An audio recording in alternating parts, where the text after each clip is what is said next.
I think they were the UV Rays, the Ultraviolet Rays was the name of the band, the Oh UV my, Rays. yeah. And their marketing campaign was come see the band that makes everybody say, yeah, they're all right. Yeah. So, so I'm also a big fan of the kind of marketing when I was doing the ellipsis at the University of New Orleans and we had readings for the ellipsis. I would make ads that would say like big bold letters, Pearl Jam, and then in really small letters, wouldn't be caught dead, and then big letters again, performing for Ellipsis Literary Magazine. Yeah, because you want them to read it. You got to make them Yeah, read it. Yeah. yeah, yeah. It's funny. I've been seeing a lot of questions online from writers who are interested in marketing their own works. And it's really people, I think, who are either interested in kind of getting an agent or they have a book that they're going to self publish and they really want to, well, one, they want to vet, do I need an editor? And the answer is yes. Always. Oh, But yes. so many people are fishing. They're like, do I really need an editor? Or is it better to just have my voice out there for what it Yeah. is? You know, and I'm like, editor, editor, editor. Editor, yeah, yeah. No disrespect. It's not like, your work isn't great. I've never read your work, but I can guarantee you that if you're only going off of your own sensibility, that you're missing something, right? That extra set of eyes, as many extra sets of eyes as you can only help triangulate where the story is not working and fix it. And I think a lot of folks, and that's something else that we have talked about before, where you don't bring an editor in to fix your work, right? It's not what an editor does. An editor simply points out where your story isn't working or Yeah. working as hard as it could. And then it really is up to you to go back to the drawing board and fix that. But without that filter, without that extra set of eyes, you would never know. You'd have that sort of blindness that people can have when you look at the same thing over and over and over again. And there's errors in it, but you don't see them because you've been looking at it for so long, you can't see it anymore, you know? But Yeah. anyway, yeah, I mean, a lot of folks are kind of like, well, do I need an editor? And how do I get published? And how do I self-publish? Have you ever thought about doing any self-publishing on your own? No, I haven't. Mainly because I am supremely insecure and need to feel validated by acceptance by a literary magazine. There are so many great stories of people self-publishing, and it's such a viable outlet these days. Look, you've got a piece, you've had help with friends. Let's get it out there, and obviously the chances are slim, but you could have The Martian on your hands. I think that was Mr. Weir, I believe he self-published that book first, I correct? want to say it was a blog that he had Yeah, started just to, kind of imagine how that would work. And yeah, that people were reading it and they were kind of feeding him with either questions or possibilities. And then he would sort of work that in. And yeah. eventually, I think it got noticed. Yeah, so that's an edge case. Can we just Yeah, call that yeah, an edge definitely. case? But it's I guess it's whatever the end goal is. For me, yeah, right now I am I make no bones about it. I am still not secure in my voice and I still don't know if I'm any good and I probably never will. I'm reading Surrender by Bono and I had no idea he was my favorite author. Sorry, Mr. Vonnegut, Mr. Kafka. But he's still looking back on U2's history and sort of for example, the song Bad off of Unforgettable Fire, one of their greatest songs. And he's kind of like, oh boy, it's not really finished, those lyrics. And so for me, it's the same way. I'd love to be in a place where I was so confident and comfortable in my own skin, in my own writing skin, that I could feel like I could self-publish, but I'm too whiny and cowardly and scared. And I need to send it into places, at least right now, and have them say, yes, this is good.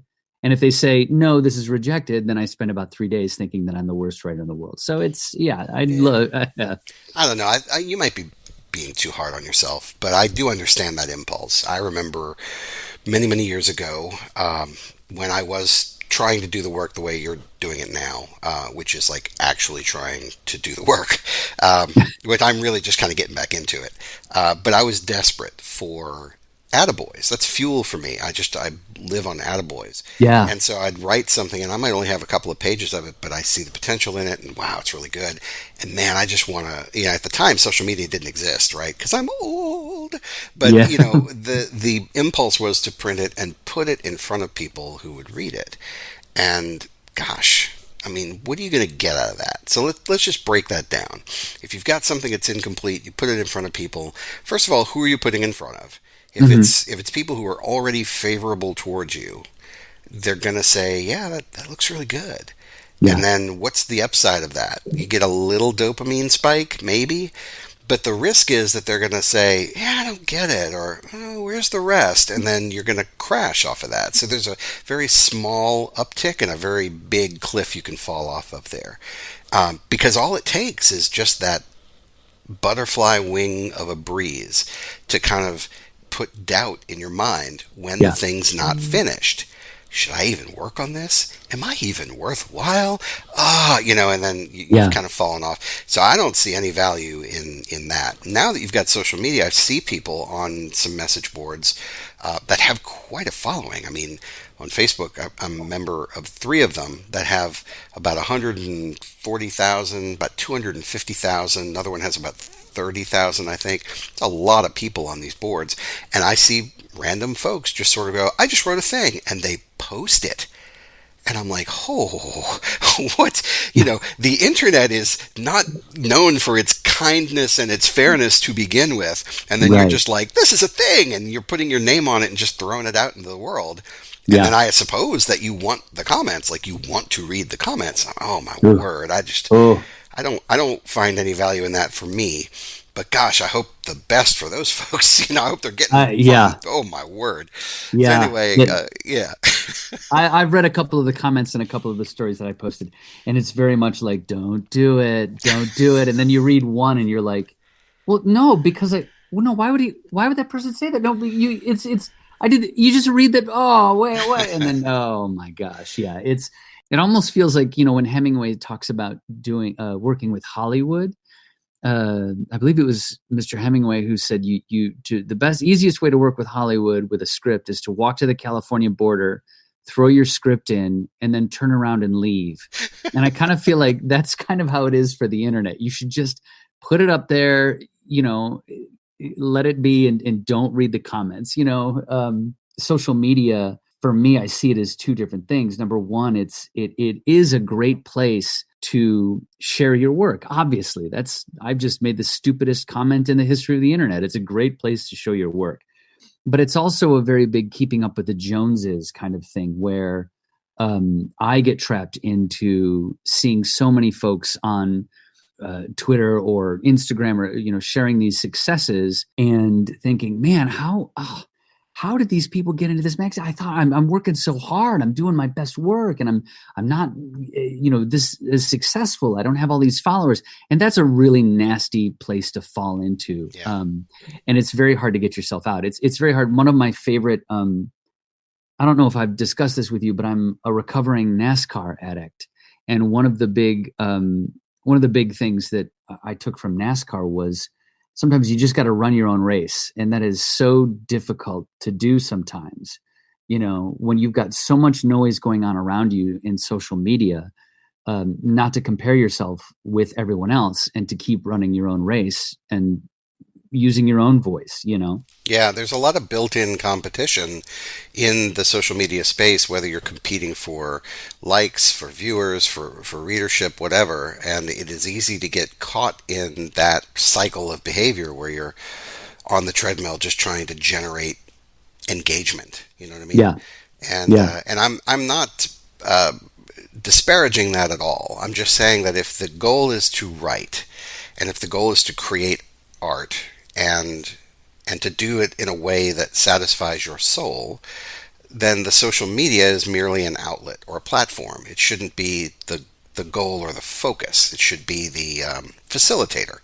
So I'm just hopeful that that folks who hear this, who might be thinking, oh, I don't have enough of a following, I need X number before I can go to a publisher so they'll take me seriously. I mean, there's truth to that, but really the quality of the work is the most important piece, and it's the only thing Yeah. that you can fully control, is how good is it? Is it the Yeah. best quality that you can put out? Yes or no? And if the answer is no, go back and work Yeah. on it. Yeah. You know, Yeah. Yeah. and really, you won't know whether it's the best until you get an editor involved, and not just some schmo who like hits you up on in your direct messages and go, oh, I've edited things, and this is my small fee to help you unlock Yeah. your full potential. It's like, come on, man. Yeah. I feel lucky because you and I have shared work back and forth, and we're good readers for each other. So I feel like that's why one of the reasons we started off this whole journey, of the podcast with Find Your People, because that's really important. One, it's Yeah. that safety net that's kind of built in, and it's those readers who are going to be honest with you. Yeah. Because that's what I always worry about, Tim, is that if I go hire somebody and they read my work, are they really being honest with me, or are they trying to generate more time that they can bill? Exactly. Yeah. Yeah. Yeah. And that's why it's not only do you have to find your voice, and not only do you have to find the space to work that's comfortable for you, it's almost as important as any of that is to find someone who you can share the work with, who will give you an honest opinion that is thinking in the direction that you want to be thinking in. It makes me wonder, do you think Cormac McCarthy's partner, he gets up, every day and he's like, look, you got to read this new chapter I wrote. And they're like, oh, Jesus, thanks, Cormac. Great. Great. More fucking depression. How many horses are in Thanks. this one?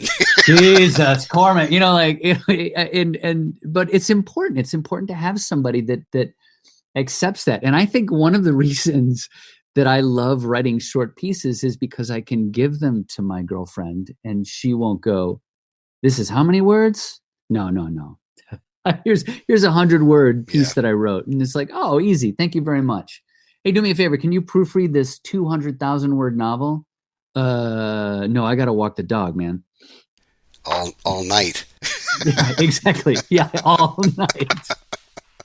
I talked a lot about that that 50,000-word piece that I wrote on my iPhone 8 because I wanted to see if I could do it. I wanted to see if I could take the moments, in transit, but on the subway or waiting for coffee or something, and write something. And I loved it, but I've given it to 3 people, and all 3 of them were like, one of them I've never heard back from ever again.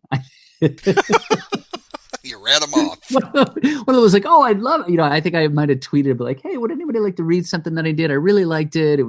It's a lot different. I just wanted to have some fun with something. But man, that person was like, yeah, I'd love to. And then I never heard from them again. So yeah, it's good to find somebody that is working, also, as they say in NASCAR, working with you, not against you.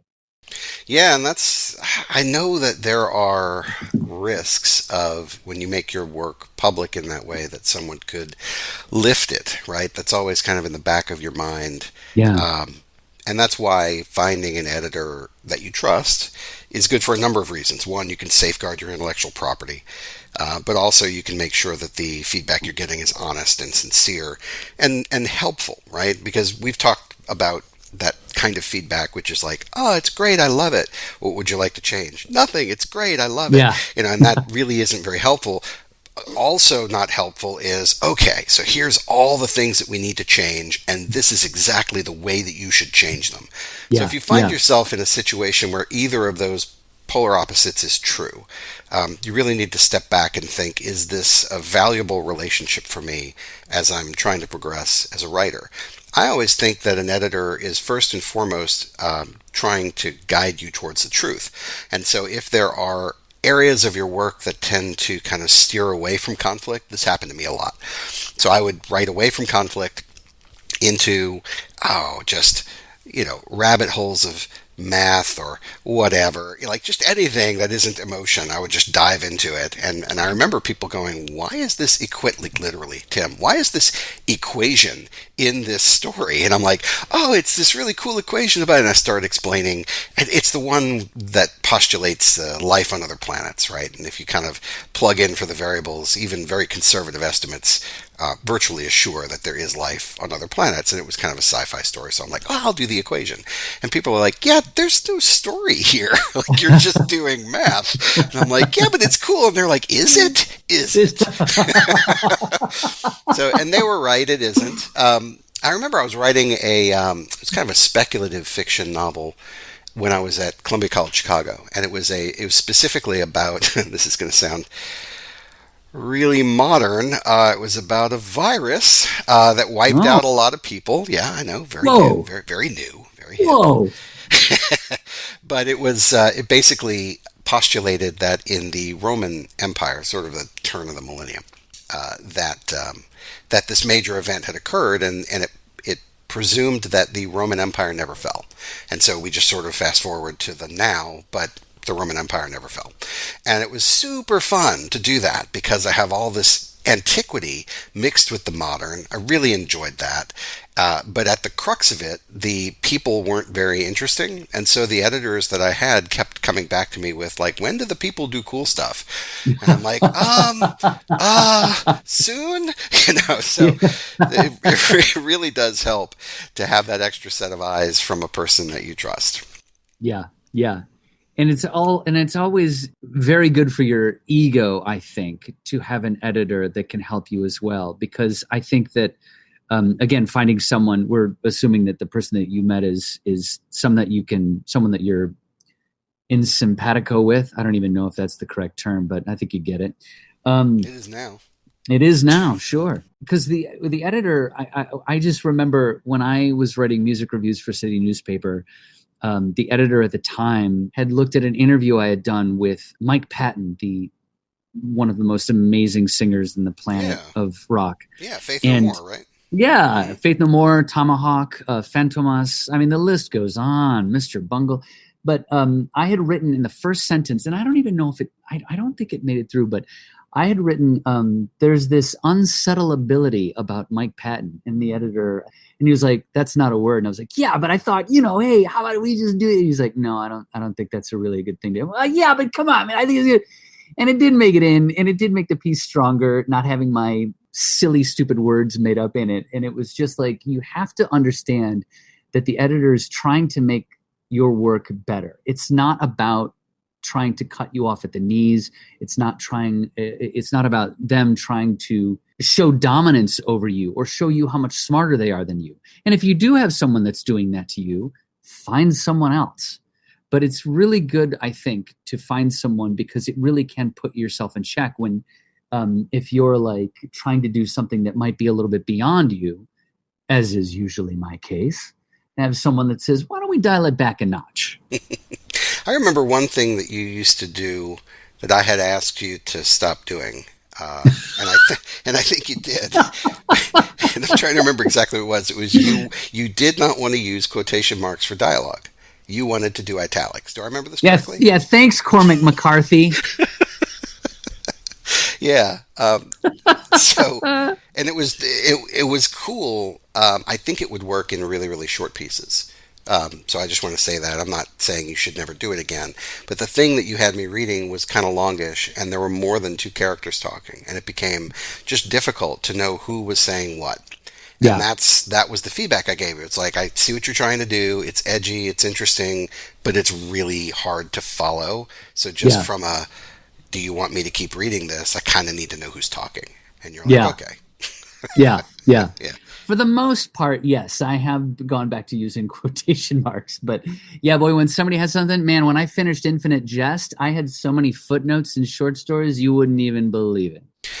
Pale Fire did that too, by Nabokov. Pale Fire is such an interesting book.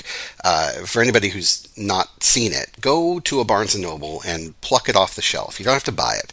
Just go thumb through it. And if I remember correctly, it's kind of a slim volume, because the first section of it is like a prologue to a poem written by a fake author, right? And so the prologue is written by a character who is then going to present you with the poem written by another character, and then after the poem is going to do a critical deconstruction of the poem, again by the fake author. So like it's layers of complexity, and in that there are footnotes. and so I like the idea of that so much, but I wasn't able to read it and enjoy it because Yeah. there was just so much happening. But the mere fact that that exists pleases me. So, so maybe one day I'll have the stamina to kind of crack that open and read it for real. But I remember the poem itself. I kind of started reading the poem, and I'm like, my God, the language in this is so flowery, and it's like, ugh. And then I realized maybe a page or two in, oh, he's satirizing. Okay, cool, cool, cool, cool. I get it. Yeah. And then the footnotes are having you flip to new places, and then some of the footnotes, if I recall correctly, are actually asides by the reader, the guy who's like doing the critiquing, and the footnotes don't have anything to do with the poem. It's the poem sparked a memory in this guy, and he's kind of telling you about the thing that he remembered. So it's like, oh, it's not really a critique of the poem. It's this guy's experience reading the poem, and he's telling you a story that's more important. Interesting. So like, there's so much going on, but can you imagine trying to write that without an editor? Oh, You know. yeah. Well, I think it's just sometimes in some of my pieces, I get so up into my own head that I forget to give information that is crucial for the reader. And so Okay. that's what's really nice to have as well, as someone that can read your work and say, it's almost as if, like, imagine I wrote a 5-page story, but somewhere in the editing process, I like deleted the entire page 2 and then was like, okay, this work is finished. Here you go. It's kind of like that. So the editor is just very helpful as just at the very least, a fresh set of eyes, Right. Yeah. That happened to me. Remember, we were working on that the World War II story together, and I had sent you. I kind of very quickly trimmed it down and made it a stronger piece, but I had changed a name of one of the characters in the process, but I didn't find all of the instances of the guy's name. So his old Right. name made it into the draft that I sent you towards the end because I had run out of stamina by that point. Uh, so, and it's still like that. When I go back to revise that, I've got to go fix that. I mean, it's 20 keystrokes. Who cares? But Yeah. I just need to remember to do it. I'm terrified that I'm gonna like think, oh, this is done, and I send it off somewhere, and they're gonna go, who is this random character that shows up at the Ah. end? Like, oh no.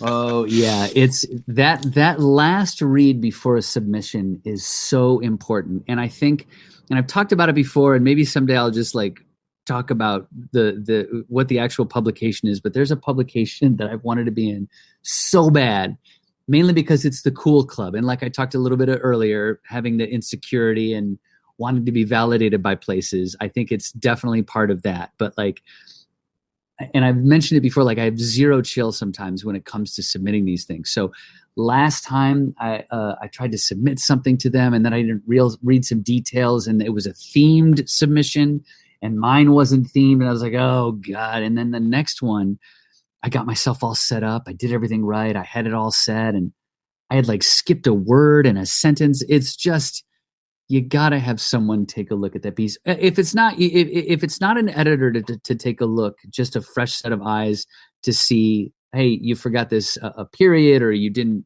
This doesn't make sense. At least step away from your piece for like 8 hours, and then come back to it after you've had some dinner, maybe a nap. So, what stage do you think that it's appropriate to get an editor involved? Like how far along is the piece? When in your process do you want that kind of feedback? I think it kind of depends on the piece, but I think maybe in general, if you're starting to think it's gelled, I have 2 thoughts that just came to my mind. One, if it's gelled and you think that you would be okay to put your name and a title on it and send it in, I think as close to finished as you can, I think it's good to kind of send to someone to take a look at. Hey, this is this. It's not finalized. What do you think about this? So maybe around 75%. The other thought that came into my head was, there have been times where I know what I want, but I keep on rewriting and I keep on rewriting, and I make the big fat version with a lot of extra words, and then I cut it down and it's a very slim version with no words. And so if I'm really struggling with something, that's also another time. If you're just like, I'm at wit's end, I really love this piece, but something for me isn't clicking, I think that that's another good time. So I think those would be the 2 general times that I've sent pieces to you, or passed them over to the GF over coffee and said, "Hey, mind taking a look at this?" There's times when I worry. I'll be candid with you. I worry sometimes that I make recommendations that throw the whole thing out of whack. And what I don't want to do as an editor, on the off times that you allow me to be in that role, I don't want to have an idea that is the way that I would do it, and then try to talk you into doing it the way that I would do it, because that is disingenuous. An Right. editor really is there to help service the author's vision, the writer's vision, and not to insert themselves in as a co-author. So it's really important to me when I give you feedback that it is dispassionate, just analytical feedback, and also how the piece made me feel, because I think that's also important. Here's my experience as a reader. It made me feel this way. This is where it broke down. If you'd like me to postulate, a couple of ways to fix it, I'll be happy to do that, but I'm not going to volunteer it. And then you go, thanks, and then you take it and you go. So, I mean, that's a great way to work. But I try really hard not to insert possible corrections. The only things that I'll be very definitive about is if any spelling errors or punctuation garbage, if that stuff happens to leak through. But there's so little of that because we have great tools and resources that kind of point out those things, whether it's the grammar or the spelling. Pretty much now, if you're using modern tools, hardly any of that gets through. It's really about recognizing when what you intend is not coming through to the reader. And Yeah. that's the most important piece. It's like, oh, well, Yeah. this is an image. I'm trying to describe this pool and the way that the light kind of reflects off the pool at dusk, and that might not come through. And I can go, oh, well, yeah, I didn't get that. Yeah. Or, oh no. And my favorite critique or my favorite feedback is when I do get it. And I'm like, oh yeah, this section where you were doing this thing, it was awesome. I really enjoyed that. And this is what it made me feel. And was that the intent? And you're like, yes. So that's super fun. So you can have both of those. I mean, it doesn't have to be all critical, is what I'm saying. An editor really should be a cheerleader and a coach. Yeah. Yeah. There's the great preeminent producer Rick Rubin is a very big fan of coming into situations with bands and trying to make them the most them that they can be. One of the stories about Rick Rubin was he was asked by Metallica to produce a record in the mid-aughts, and he said, "Okay, well, what do you guys consider to be your best record?" And I think they said Master of Puppets. And he, instead of saying, you guys got to do this, this, and this, he was like, okay, well, if you think that that's your best record and that's the best music that you made, what would it sound like if there was another album of material from that era around? So in other words, he was trying to identify who they were as artists, and they kind of identified who they thought they were best as, or when they had a great moment in their very historied career. And he sort of said, okay, well then, if that's what you feel you are, then make that. And they made an album called Death Magnetic, which I think is one of their best of their later years. So Cool. yeah, it's about being the cheerleader and really trying to find who you are as a writer or as an artist and what you're trying to express. And if you can find that person, whoo, when you and I have a huge falling out, Art, over the millions of dollars we're going to make from this podcast, I don't know who I'm going to give my writing to. Oh, well, at that point, you can hire Rick Rubin. That's right. Clearly. So when did you do your best work, Tim? Well, Rick Rubin, it was when I had Art as a reader. Well, you're fucked, buddy. See you later. Classic. Yeah. I really enjoy reading your stuff. It's not what I would write. And that's what I appreciate about it, because you come at things from a perspective that wouldn't occur to me, and it's delightful to see. And that's why there's so much work out there. There's so many writers with so many unique voices that sometimes you can kind of walk the halls at Barnes & Noble and see all these books. And there's a part of me, I don't know if this happens to you, but there's a part of me that goes, wow, there's just a lot of noise out there, and there's a lot of like there's people who are fully entrenched in the market, and like, how am I ever going to get a foothold or a beachhead into this? Like, this is madness. Why am I even trying to do this? But it's a very small part of my brain that says that, and more often than not, when I walk through, I just marvel at the volume of human thought, collective human thought, and the amount of work and time and effort that has gone into creating all of these wonderful works of art that I can just pluck off the shelf and take to the beach and enjoy. So I'm just so thankful that there are so many different voices, so many different people writing, that I can experience these different perspectives and worlds for a very small fee, right?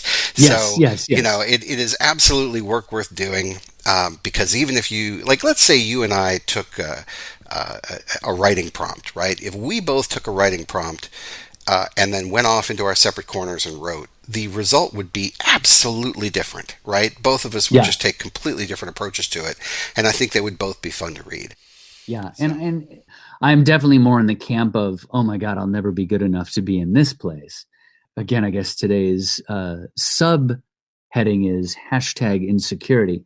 But it is really nice to see the amount of voices that are out there and finding the ones that you like. When you really find something that you like that makes you want to read, makes you want to write.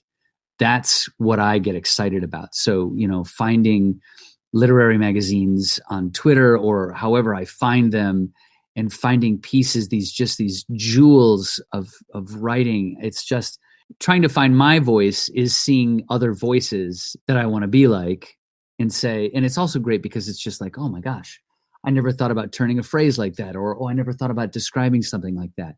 And it gets you excited to say, maybe I could try something that way. And I think it's great. So I love, yeah, like you, being able to pluck something off the proverbial shelf and get excited about how much writing I potentially could do. Yeah, I mean, to have something to say is probably my next big hurdle. But Yeah. what's fun about that though is I think back to when I first started this endeavor, and I was more focused on how to craft sentence structure, and I focused on that. I'm not joking, for like 7 years on Wow. just honing a style, and I Yeah. got really good at it. And I know we've talked before about how I didn't really have like good characters or anything to say. And so recently, when I decided, yeah, it's time to go back to that, you have to really see if you have any gas left in the tank and give it a real shot. It occurred to me that my sentence structure hadn't changed. I still have that same sort of cadence, and it's delightful. But now I've got 25 years more experience. Now I actually have things that have occurred, and things that are important enough to talk about. And it doesn't have to be like first person confessional writing, and it's not me sort of bearing my soul. It's really just thinking about what if this situation, and then let's just go from this what if and let's go forward. Because really all writing is fantasy at some point. Whether Yeah. it's true fantasy with swords and elves and whatnot, or whether it's science fiction, or whether it's space opera, or even the kind of fiction that would be considered literary or hyper realistic, or even magical realism. Like, all of it is just fantasy because it's one person imagining what might happen if a set of circumstances were true. And Yeah. so approaching it as fantasy, it takes a lot of the burden off, because I don't feel like I have to model a real person in the way that used to seem unattainable. Yeah. Because if I see a real person at the grocery store, if you just stop and think about, okay, well, this person's probably in their mid 30s, I can kind of see their physical characteristics.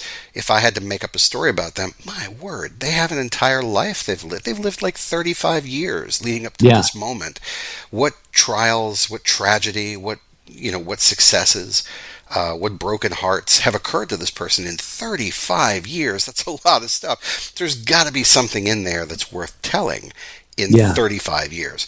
And before, I used to look at people almost like blank slates, and there was just nothing there. And I'm like, I don't really know what to say. So that's why I'm excited to kind of look at the world and the trouble that the world has, and start talking about some of how people can just sort of make their way through the trouble.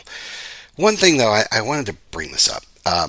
One of my problems, my downfalls, is that I don't like to let my characters get in trouble. I don't like to let my characters do stupid things. And I got to get over that. I really have to get over that. Because most of literature is people either getting in over their heads or doing stupid things. Right. I Yeah. think the one point of view I could probably adopt more readily is a person who is supremely confident in their own abilities and having that go horribly wrong. I can Right. identify with that. That makes sense to me because I've strode into situations being supremely confident, and I've been lucky enough a lot of the time to kind of make it work.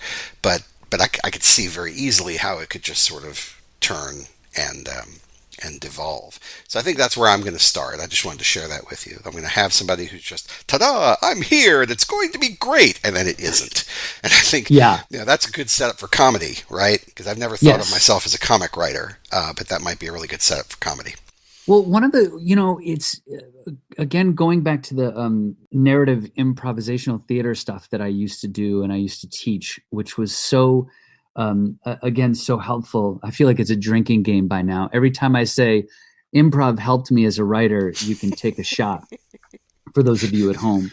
But like one of the things that I used to teach when I was teaching at SUNY Brockport, I had 5 semesters before I moved to New York City where I was teaching narrative improv. I would sign out the rolling AV cart because this was somewhere around 2003, 2004, and I would show the kids, the young people of SUNY Brockport. I would show them episodes of Mr. Bean because all those they're so simple. It's a very, very easy thing to have. We call it the platform, the tilt, and the resolution. You start off with Right. very simple stories. This is a day like any other. Something weird happens. How do they solve this problem? And it's funny that you mentioned someone having something happen to them. I think that Mr. Bean was a really great way to show people it's very, very simple. I think it's all about that idea of having to be clever. And so if you could just start out with a basic storyline of having something bad happen to someone that isn't, world changing, that isn't, the sky is falling or there's a chasm opening up or the mountain grows legs and starts chasing you. Very simple problems. The one that I remember the most is Mr. Bean going to a small beach and then he's in his day clothes and he wants to change into his swim trunks, but there's someone on the beach with him. So it's like a regular day at the beach. He wants to change. There's nowhere to change, but there's a person watching him on the beach. So he puts his shorts on over his pants, and then you have a very hilarious 2 minutes of watching Mr. Bean take off his pants from underneath his swim trunks. So it's just, I think that when you talk about having something bad happen to characters, obviously Mr. Bean is a comedic show, but I think you can.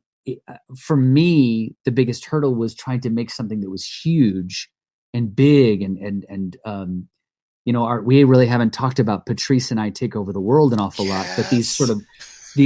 that horrible college story that I hung on to for about 5 years, that was too much. And trying to just do the simple things are where we reveal the most about ourselves, how we deal with, you know, running out of peanut butter. That's the kind of stuff that I feel like is interesting to me because No, I get what you're yeah. saying. I actually like. I'm very thankful that you brought up Patrice and I Take Over the World, because the first time I read that was actually at the Tiffin Inn. Okay, so the fact that we're doing this is good. For those of you who didn't have the grandeur and the spectacle of this, as I recall the story, it was about 20, 22 pages, and the premise was the last two people on Earth. I don't remember the plot of it. I just remember how intensely you loved it. And it Yeah. was endearing in a way that was irrational because it was like it really was because you loved this story and I thought it was cool and I wanted you to rewrite it, and you did a bunch of times, and like every time it came up it was just this like jewel on the mount and it was Yeah. this beautiful ideal that one day we will get to Patrice and I Take Over the World. And I kind of kept that with me, that sense that if you work at a story long enough and get good editing advice, you can make it successful. And believe it or not, that influenced a story I've already told in a previous episode where I got really good advice from my thesis advisor. The story that I was working on that had this terrible conceit was actually a story that had originally been drafted at the University of New Orleans for one of the workshops that you and I were in together. And it Huh. was one of the stories that we would read at the Tiffin Inn. Yeah. And it was one of those stories that I kept banging away at and banging away at, and it was terrible, and I'd rewrite it and it'd get worse, and I'd rewrite it and it'd get a little better, but it still sucked. And then I'd just kind of set it aside forever until I got to graduate school, and I was trying to figure out what is it that I can do to fill up a thesis. So I would kind of go back to old stories and see if there was anything left. Is there anything Yeah. left that I can work with? And this story came up. I rewrote it again. Again, it was terrible. And this guy told me, hey, this nugget right here, this relationship between this man and this woman, that is pretty compelling. The rest of the conceit, but this Yeah. nugget is pretty good. Yeah. And taking that editing advice, begrudgingly, by the way, but I took it and rewrote it, and that's the first story that I got published out of graduate school in a national journal. So it was just full circle. That was my Patrice and I take over the world moment. Right. And I Yeah. really appreciate that you brought that up, because I fully believe that a high quality editor can accelerate progress of a work, even something you've been banging away at for years. Yeah. Yeah. Because you get so entrenched, and that's the problem. Like, we've talked about sometimes my trying to figure out stories while I'm walking the dog or doing the dishes, or just trying to, some of my favorite moments come while I'm trying to take my midday nap, where I'm sort of just relaxing and thinking about a problem. And I've had a lot of problems that I've kind of solved through that sort of stepping away from the story. So I was knee deep. What am I talking about? Neck deep, ears deep in that Patrice and I Take Over the World, which was me as a college student trying to be very, very smart. I think it was like, yeah, to be honest with you, Art, the reason that I wrote that was because I went away for a camping trip with someone. We came back from the camping trip and the Oklahoma City bombing had happened. Oh, wow.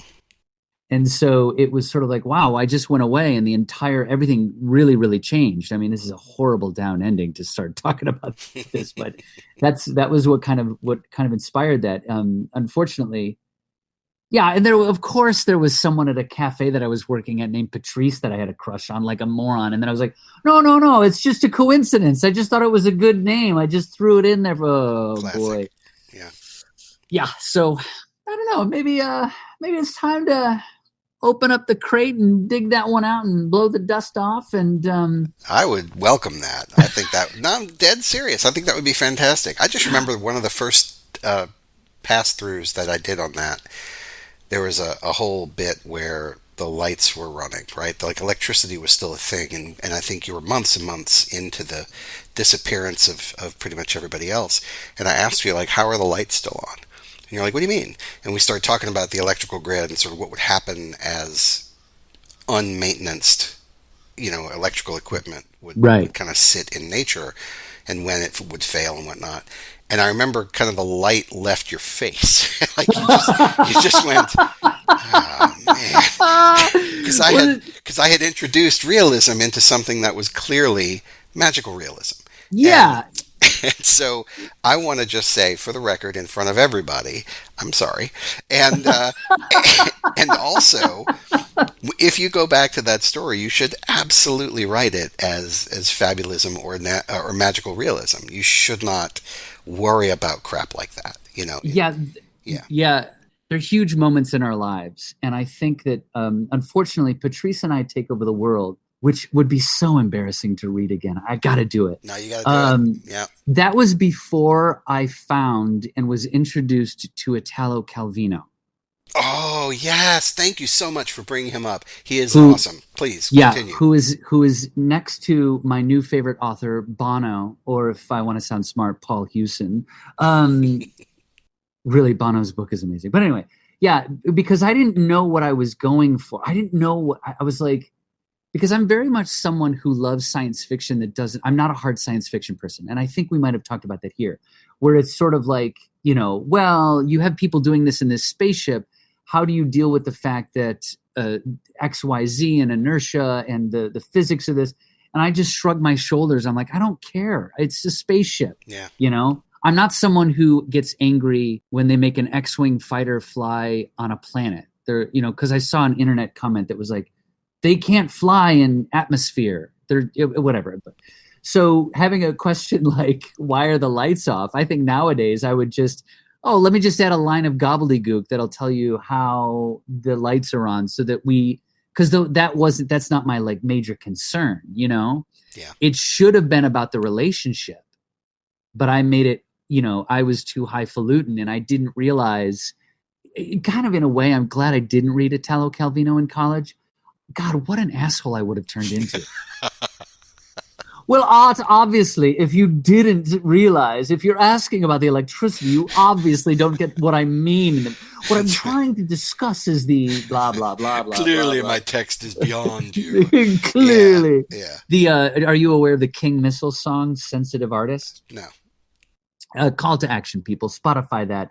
And don't turn into the Sensitive Artist from King Missile's song of that name. Fun. So I do think that if you were to go back to that story, and I really hope you do, you're right, focusing on the relationship, because that's probably where the core tension is, and just treating it all like a dream sequence, I think would be amazing.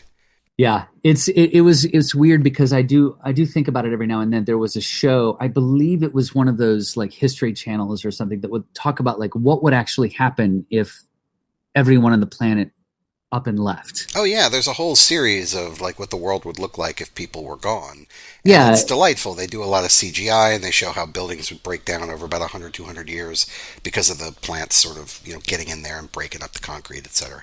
Yeah, and like what would happen, how gas would, you know, be a problem, and how, you know, and here I am trying to write a story where the female protagonist just tried to get everybody's pets and keep them at the Sheraton. Is the Sheraton still downtown in New Orleans? I don't know. I have to look that up. But you know what? It doesn't matter, because you could just call it the hotel. You could call it whatever you want, you know, because that's right. Really is just about the relationship between those two characters and yes, what he's trying to get that he can't get. I've been trying to think through, like, what is it that makes good characters? And it's really just, you know, people who want something that they cannot have. And how do I put them in situations where they want something that they can't get? Yeah. And then how does that resolve itself? Because, you know, in comedy, I suppose, because you're really more the comedic writer, I'm not, but I'm just thinking about comedy that I've watched. It appears that, you know, a person is put in a situation that is challenging. They struggle, but in the end, they get what they want. Generally. And in tragedy, it's just they are put in a situation. They struggle, and they don't get what they want. Like that, fundamentally, that seems to be the only difference. Is one of them is kind of an up ending, and the other one is a down ending. The struggle is the same. So if I can get good at the struggling, and get help from an editor to find out when the struggle is impractical, implausible, not working, that's going to help me build better characters. Yeah.